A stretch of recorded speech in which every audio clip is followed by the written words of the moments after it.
യു.ഡി.എഫിലെ seat ചർച്ച നീണ്ടുപോകുന്നതിൽ മുസ്ലിം ലീഗിന് ഒരു അതൃപ്തിയുണ്ട്. അത് പി.കെ. കുഞ്ഞാലിക്കുട്ടി ഡൽഹിയിൽ നാളെ രാഹുൽ ഗാന്ധിയുമായി മല്ലികാർജ്ജുൻ ഖാർഗെയുമായി കൂടിക്കാഴ്ച നടത്തുമ്പോൾ അറിയിച്ചേക്കും. തമിഴ്നാട്ടിലെ സീറ്റ് ചർച്ചയിലും ലീഗിന് അതൃപ്തിയുണ്ടെന്നുള്ള വാർത്തകളാണ് പുറത്തുവരുന്നത്. സുമോദ് തുടരുന്നുണ്ട്. സുമോദ്, അപ്പോൾ ലീഗിന് അതൃപ്തി, സീറ്റ് ചർച്ചകൾ ഇങ്ങനെ നീണ്ടുപോവുകയാണ്, പലയിടത്തിലും ഇനിയും സമവായത്തിലെത്തണം, അതൊന്നും നടക്കുന്നില്ല. അതുകൊണ്ട് തന്നെ ഇത്തരം ഒരു അതൃപ്തി കേന്ദ്ര നേതൃത്വത്തെ നേരിട്ട് അറിയിക്കാനാണോ മുസ്ലിം ലീഗിന്റെ തീരുമാനം?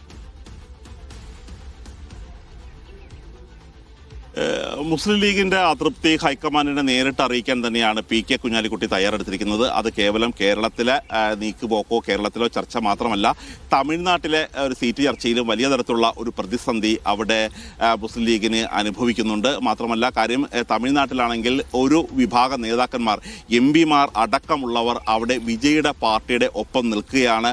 അവരെ കൂടെ കൂട്ടിക്കൊണ്ട് തന്നെ DMK-നെ ഒഴിവാക്കണം എന്നുള്ള ഒരു തീരുമാനത്തിലാണ് ഒരു വിഭാഗം നേതാക്കന്മാർ നിൽക്കുന്നത്. അതേസമയം KC വേണുഗോപാൽ ഉൾപ്പെടെയുള്ളവർ നേരിട്ട് തന്നെ DMK-യാണ് ഒരു പഴയ കാലഘട്ടം മുതൽ ഉള്ള ഒരു തങ്ങളുടെ സഖ്യകക്ഷിയാണ്, ഏറ്റവും വിശ്വസ്തരായ ഒരു പാർട്ടിയാണ് DMK എന്നുള്ള കാര്യം നിരന്തരം ഓർമ്മപ്പെടുത്തിയിട്ട് പോലും തമിഴ്നാട്ടിലെ കോൺഗ്രസിൻ്റെ ഒരു വിഭാഗം ഇപ്പോഴും വിജയോട് ചേർന്ന് നിൽക്കുന്ന ഒരു രീതി തന്നെയാണ് ഉണ്ടാകുന്നത്.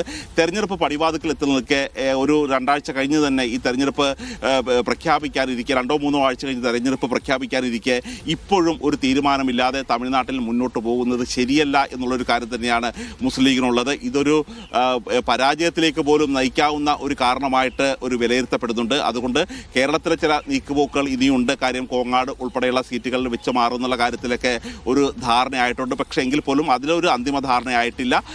ആ കേരളത്തിലെ ഒരു പ്രശ്നങ്ങൾ ഒരു 10% ചർച്ച ചെയ്യണമെങ്കിൽ ഏറ്റവും കൂടുതൽ മുസ്ലിം ലീഗിന് ആശങ്കയുള്ളത് തമിഴ്നാട്ടിലെ ഒരു പ്രശ്നമാണ്. ഇത് ഹൈക്കമാൻഡിനെ നേരിട്ട് ധരിപ്പിക്കാൻ വേണ്ടിയാണ് പി.കെ. കുഞ്ഞാലിക്കുട്ടി ഡൽഹിയിലേക്ക് എത്തുന്നത്.